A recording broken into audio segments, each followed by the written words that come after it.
أعوذ بالله من الشيطان الرجيم بسم الله الرحمن الرحيم وإذا ما أنزلت سورة فمنهم من يقول أيكم زادته هذه إيمانا فأما الذين آمنوا فزادتهم إيمانا وهم يستبشرون وأما الذين في قلوبهم مرض فزادتهم رجسا إلى رجسهم وماتوا وهم كافرون أولا يرون أنهم يفتنون في كل عام مرة أو مرتين ثم لا يتوبون ولا هم يذكرون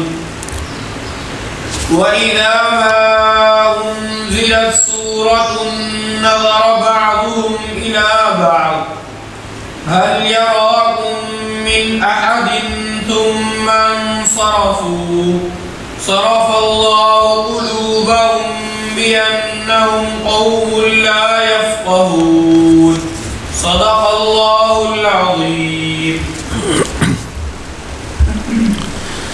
بسم اللہ الرحمن الرحیم۔ اور جب کبھی کوئی صورت نازل کی جاتی ہے تو انہی منافقین میں وہ لوگ ہیں جو کہتے ہیں اس صورت نے تم میں سے کس کے ایمان میں اضافہ کر دیا۔ اب جب جہاں تک ان لوگوں کا تعلق ہے جو واقعی ایمان لانے والے ہیں، ان کے ایمان میں تو واقعی اس صورت نے اضافہ کیا ہے اور وہ اس پر خوش بھی ہوتے ہیں۔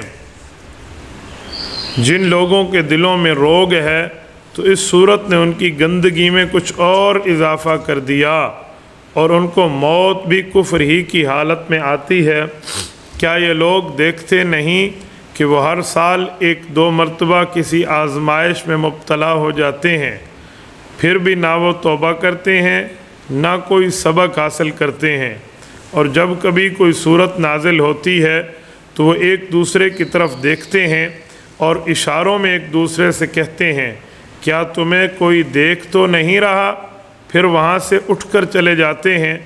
اللہ نے ان کا دل پھیر دیا ہے کیونکہ وہ سمجھ سے کام نہیں لیتے۔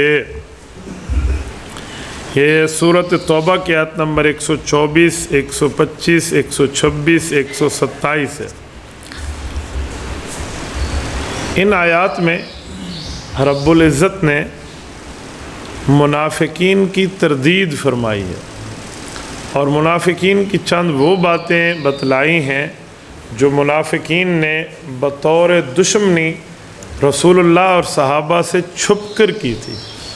کوئی چیزیں ایسی ہیں جو رسول اقدس صلی اللہ علیہ وسلم اور حضور پاک صلی اللہ علیہ وسلم کے صحابہ سے یہ چھپ کر کرنا چاہتے تھے اور انہوں نے اس کو کر بھی گزرا، اور جب وہ کام کر لیا تو اللہ تعالیٰ نے ان کی اس بات کی کلی کھول دی اور ان کے اس راز کو کھول کر قرآن کریم کی بطور آیت نازل فرما دی۔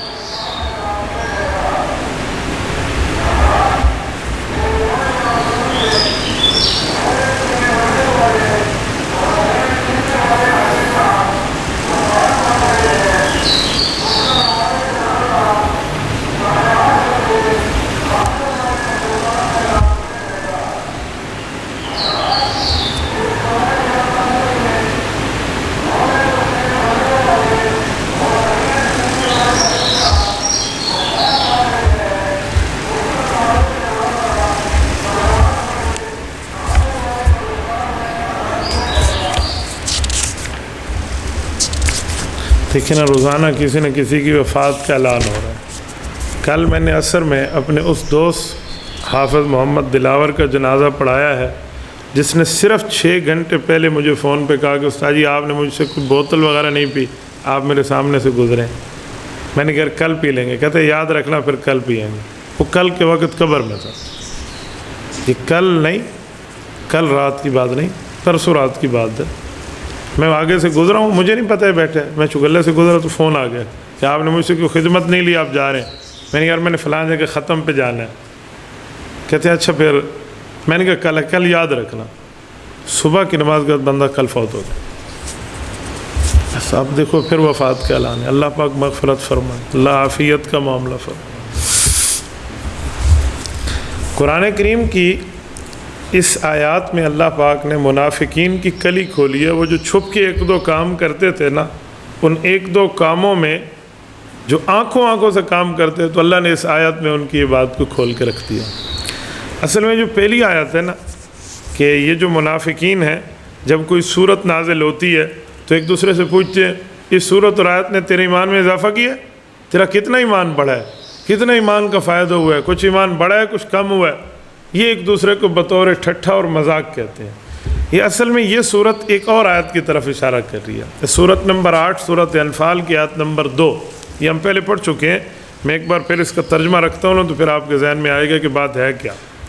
رب العزت فرماتی ہے نا، الذین اذا ذکر اللہ وجلت قلوبہم واذا تلیت علیہم آیاتہ زادتہم ایمانا وعلی ربہم یتوکلون۔ فرمایا مومن وہ آدمی ہے جس کے سامنے اللہ کا ذکر ہو تو اس کا دل ڈر جاتا ہے، اور جب ان کے سامنے آیات پڑھی جاتی ہیں تو آیات ان کے ایمان کو ترقی دے دیتی ہیں، اور یہ اللہ پر بھروسہ رکھنے والے لوگ ہیں۔ تو یہ آیت بتاتی ہے کہ جب مومن کے سامنے قرآن کریم کی آیت ہو، شریعت کا مسئلہ ہو، ایمان کی بات ہو، تو اس کے ایمان میں گویا ایک مزید تازگی آ جاتی ہے، ایمان میں بشاشت آ جاتی ہے، اور یہ بندہ خوش ہو جاتا ہے۔ تو یہ واقعی ایمان کی خوشی ہے کہ بندہ کوئی بات سنے تو اس کی خوشی جو اندرونی طور پہ ہوتی ہے وہی محسوس کر رہا ہوتا ہے۔ تو اس بات کو لے کر اس آیت میں اللہ پاک نے ان کی اس غلیظ حرکت کو بیان کیا کہ کوئی آیت اترے نا تو منافق مومن کے سامنے نہیں کہتے، ایک دوسرے کو کہتے ہاں کتنا بتایا ایمان نے، کون سا بڑھ گیا تیرا ایمان، کتنا تیرے اندر جو ہے نا ایمان کی طاقت کا، اس طرح کی ایک دوسرے سے یہ لوگ باتیں کرتے ہیں۔ اچھا جب اس طرح باتیں کر کے کہتے ہیں اچھا کوئی فائدہ ہوا، کوئی کام بنا تمہارا، تو اللہ پاک فرماتے ہیں مومن کا تو واقعی ایمان بڑا ہے، مومن کے ایمان کے درجے نے ترقی لے لی ہے، اور اس پر مومن خوش بھی ہے۔ ہاں جو بے ایمان ہے اور منافق ہے نا، اس آیت کے نزول نے اس کا ایمان نہیں بڑھایا، اس کے کفر کو بڑھا دیا۔ قرآن تو ایمان بڑھاتا ہے، قرآن کفر نہیں بڑھاتا۔ تو یہ قرآن کریم کیوں کہتا ہے کہ اس آیت کے نزول نے ان کی پلیتی کو بڑھا دیا؟ تو اس پر ایک مسئلہ سمجھیں تاکہ اس آیت کا اعتراض ختم ہو۔ قرآن کتاب ہدایت ہے، کتاب ضلالت نہیں ہے، یعنی کتاب ہدایت ہے، کتاب گمراہی نہیں ہے، لیکن قرآن کریم میں ہے یہدی بہ کثیرا ویضل بہ کثیرا، کہ قرآن کی وجہ سے ہدایت بھی ملتی ہے اور گمراہی بھی ملتی ہے۔ تو گمراہی کیسے ملتی ہے؟ ہدایت ملنے کا تو مطلب ہے بندہ آداب اختیار کرے، وضو کرے، نماز پڑھے، قرآن سامنے رکھ کے مسجد میں بیٹھ کے پڑھے تو اللہ پاک نعمت دے گا، یہ ہدایت ہے۔ لیکن گمراہی کا مطلب کہ ایک بندہ آداب کی مخالفت کرے، وضو کی ضرورت نہیں ہے، پاک ہونے کی ضرورت نہیں ہے، پلیت حالت میں اٹھائے قرآن تے مسجد دے محراب جا پوے، ایسی جگہ بیٹھ کے جہاں اس کو پاک حالت میں آنا بغیر وضو کے بھی، بغیر قرآن کے آ رہا ہے تو منع ہے کہ آپ بغیر پلیتی کے، بغیر پاکی کے نہیں آ سکتے، تو یہ پلیتی سمیت قرآن اٹھا کے آ جائے تو اس کو ہدایت نہیں، گمراہی ملے گی۔ بعض چیزیں ایسی ہوتی ہیں جس سے واقعی آیات سے لوگ گمراہی لیتے ہیں، اور آیات کو یہ جو لوگ جادو کے طور پہ استعمال کرتے ہیں نا، ان کو آیات سے ہدایت نہیں ملتی، گمراہی ملتی ہے۔ میں نے ایک ایسے شخص سے ایک بار ملاقات کی ہے جو بہت بڑا جادو کو توڑ کرنے والا ایک عامل تھا۔ بظاہر تو میں نے اسے شریعت کا پابند دیکھا، تو جب ہم نے اس سے پوچھا نا تو اس کو پتہ چلا اچھا یہ مولوی صاحب ہیں، یہ مفتی صاحب ہیں، مسئلے بتاتے، تو اس نے اپنے مسئلے مجھ سے پوچھنا شروع کر دیے، حالانکہ لوگوں کے وہ عامل بن کر مسئلے حل کر رہا تھا، وہ عامل ہونے میں ماہر تھا۔ تو میں نے پوچھا کہ آپ نے کیسے سیکھا؟ اس نے کہا جی بس یہ چھوڑیں، آپ لوگ ہم سے نفرت کرنا شروع کر دیں گے اگر میں اپنے سیکھنے کا انداز بتا دوں۔ میں نے سوچا کہ چھوٹی موٹی کوئی غلطی ہوگی، اب سنیں اس کا جھوٹ ہے یا سچ ہے، اللہ معاف کرے، یعنی کتنا قرآن کریم کو غلط طور پہ استعمال کیا۔ کہا میں فلاں جادو کی منتر سیکھتا تھا کسی ایک ہندو سے، تو میں نے سیکھ لیا۔ تو اس نے مجھے کہا کہ اس کے سیکھنے کی تکمیل یوں ہوگی کہ ایک بلی کو پکڑو اور بلی کو اپنے پاؤں کے نیچے دے کر اس کے اوپر ٹھہر جاؤ، اور یاد رکھنا تمہاری ناف تک پانی ہو، بس یہاں ٹھہر کے یہ لفظ پڑھنا پتہ کیا؟ سورۃ فاتحہ کو الٹا پڑھنا ہے۔ بلی نیچے پڑی رہے، وہ مرے، وہ پھڑکے، وہ روئے، کچھ بھی کرے، تو وہ تو چڑھا رہا ہے، آپ نے نہیں ہٹنا۔ تو اس نے کہا میں نے ایسے کیا۔ کہا پھر کیا ہوگا؟ تو کہا پھر مجھے ہندو استاذ نے بتایا کہ کہ جب تم وہاں سے نکلو گے نا تو بلی زندہ تمہارے سامنے چلے گی، وہ مرے گی نہیں۔ وہ جہاں پہنچے نا، جس جگہ پہنچے وہاں آپ کو کوئی بلی دوسری بلی کے ساتھ ملتے ہوئے نظر آئے گی، تو اپنی بلی کو پکڑ لینا، بڑی مشکل پکڑی جائے گی لیکن پکڑی جائے گی۔ تو پھر اس کو پتھر سے مارنا، جیسے پتھر سے کوٹنا ہوتا ہے، ذبح شبح نہیں کرنا، کوٹنا، اور اس کا جو خون نکلے نا اس کو اپنی شرمگاہ پہ لگا لینا، اور راستے پہ جو پہلی عورت تجھ سے ملے تم اس سے زنا کرنا، اور اس کے بعد کسی مسجد کے محراب میں چلے جانا، مسجد سے گزر کے محراب کے قریب بیٹھ کے قرآن کریم کی فلاں صورت پڑھ لینا۔ یقین میں نے وہ بتا رہا تھا اور بے یا کے سرخ ہو رہی تھی، تو میرے چہرے کا تاثر بدلا، میں کہا دیکھا نا میں آپ کو نہیں بتاتا تھا ورنہ آپ سمجھیں گے کہ واقعی میں بہت برا آدمی ہوں۔ اب اس کو بندہ کیا سمجھے؟ بعض چیزیں گناہ ہوتی ہیں، بعض کفر ہوتی ہیں، تو یہی قرآن کریم کہتا ہے کہ جب قرآن اترتا ہے تو مومن کے ایمان میں اضافہ ہوتا ہے، اور بے ایمان کی اپنے غلط باتوں کی وجہ سے اس کی پلیتی میں اضافہ ہو جاتا ہے۔ قرآن پلیتی میں اضافہ نہیں کرتا، اس کے آداب کر رہے ہوتے ہیں، یہ خود کر رہا ہوتا ہے۔ تو کہا یہ غلطیاں اس طرح یہ لوگ کرتے ہیں۔ اچھا، پھر مومن کے لیے فرمایا وَهُمْ يَسْتَبْشِرُونَ، آیت اترتی ہے تو مومن خوش ہوتا ہے، لفظ بشارہ نکلا ہے، یہ خوشخبری جو ہے نا، یستبشرون، اس کا بھی ایک اپنا ترجمہ ہے۔ بشارہ، بشر، عربی زبان میں بشارہ کہتے ہیں اس کو، چمڑے کو، یہ جسم کے اوپر چمڑا چل رہا ہے نا، انسان کو بشر اسی لیے کہتے ہیں کہ اس کے اوپر چمڑا ہوتا ہے۔ تو فرمایا شریعت کے مسائل سن کے انسان کے جسم پہ جو چمڑا ہے نا، یعنی چہرہ اور یہ مظاہر جو اعضاء نظر آ رہے ہیں، اس سے بھی اس کی خوشی جھلکنی چاہیے کہ میں نے ایک اچھی چیز سنی ہے، میں نے ایک اچھی چیز سمجھی ہے۔ جیسے کہتے ہیں نا قرآن سن کے بندے کا چہرہ خوش ہو جاتا ہے، تو یہ مومن کی نشانی ہے۔ تو یہاں یہی فرمایا کہ جب آیات اترتی ہیں تو مومن تو دل سے بھی خوش ہوتا ہے اور چہرے سے بھی خوش ہوتا ہے، اور جو خوش نہیں ہوتا فرمایا یہ منافق ہے۔ فزادتہم رجسن الی رجسہم، ان کی پلیتی میں بڑھتی رہتی ہے، ان کی نجاست میں بڑھتی رہتی ہے، اور یہ اس حالت تک پہنچ جاتے ہیں وماتوا وہم کافرون، یہ مرتے بھی کفر کی حالت میں ہیں، یعنی اتنے یہ کفر میں اپنے ڈٹے ہوئے ہوتے ہیں۔ یقین مانے یہ جو جادو ہے نا، جس کا جادو چل گیا وہ مومن بہت کم رہتا ہے۔ قرآن کریم نے جادو کو کفر فرمایا، وما کفر سلیمان، یہ پہلے پارے میں ہے، 11ویں رکوع میں۔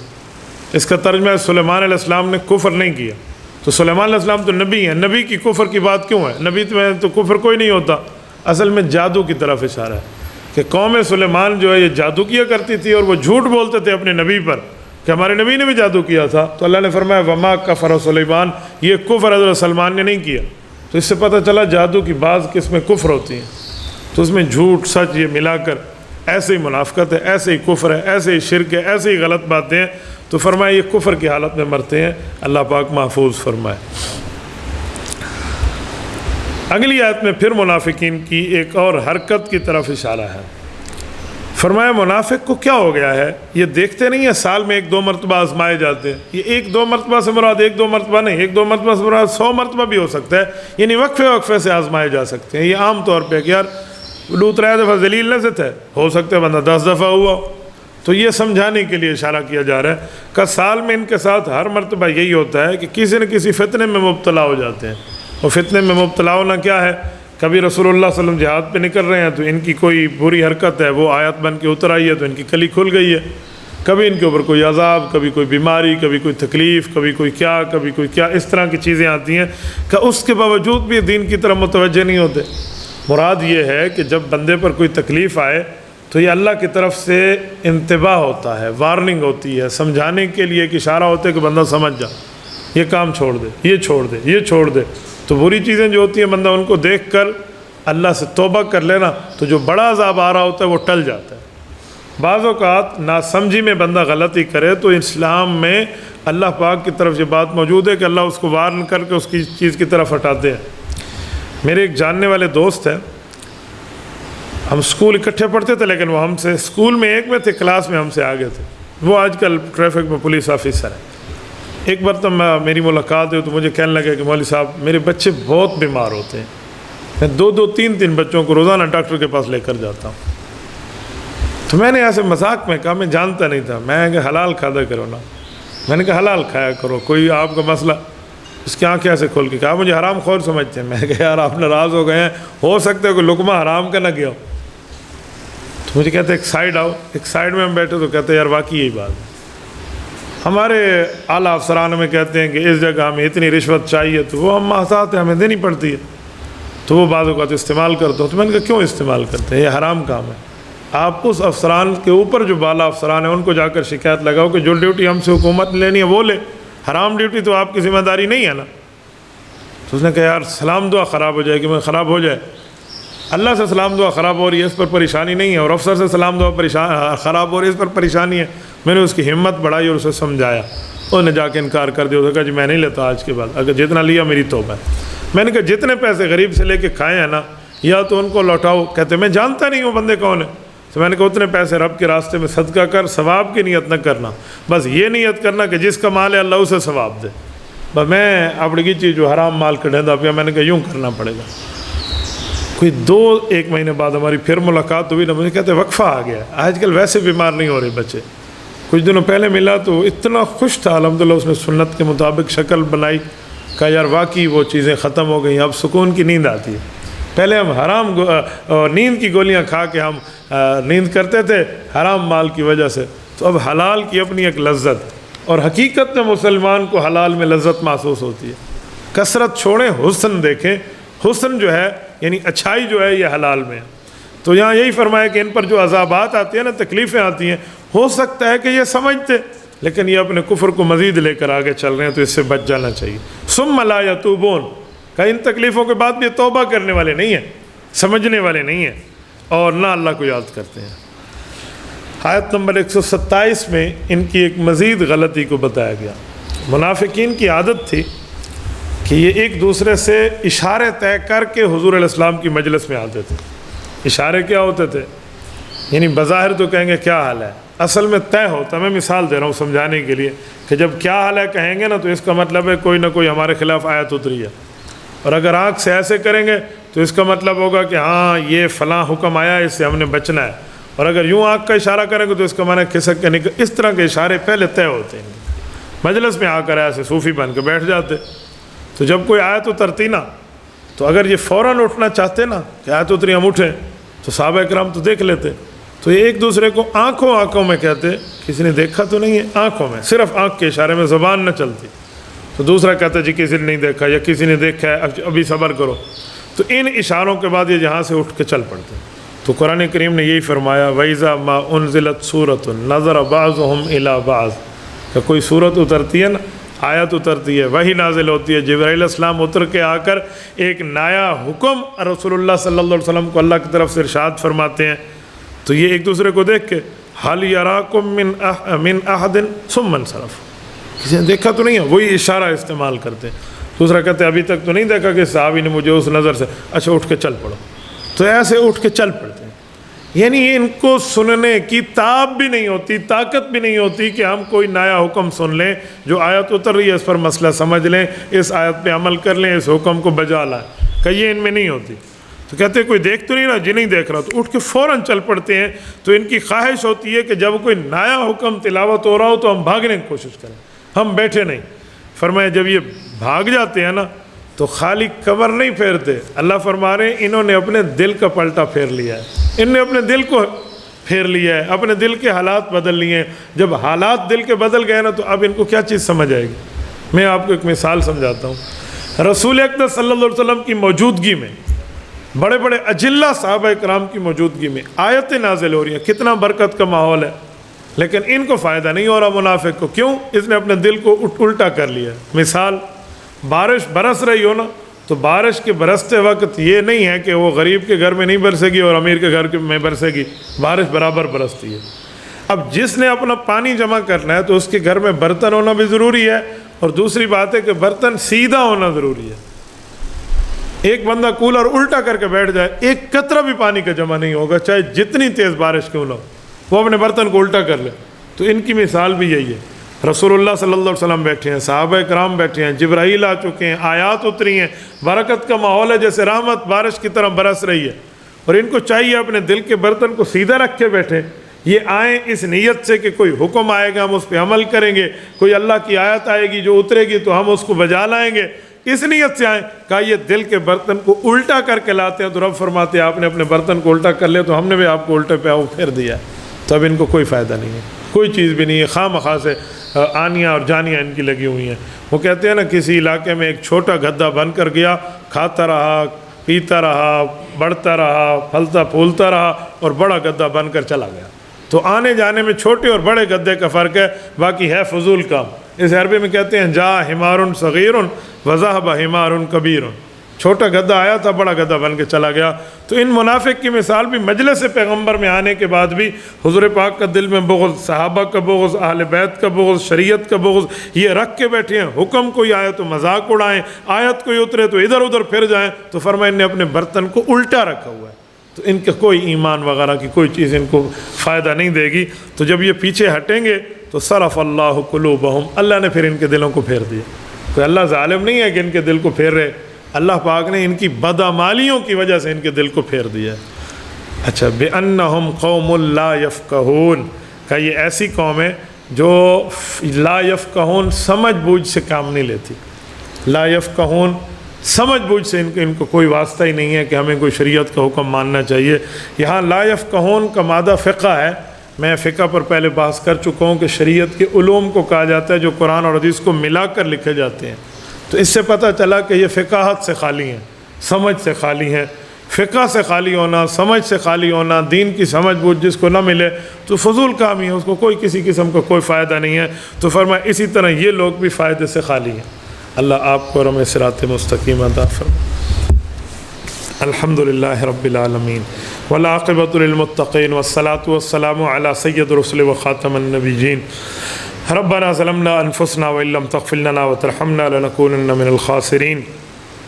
ربنا آتنا فی الدنیا حسنہ وفی الآخرۃ حسنۃ وقنا عذاب النار وادخلنا الجنۃ مع الابرار یا عزیز یا غفار یا ارحم الراحمین۔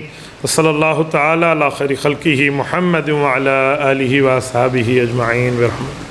إلهي واسع الكرم ورب البيت والحرم إليك أتيت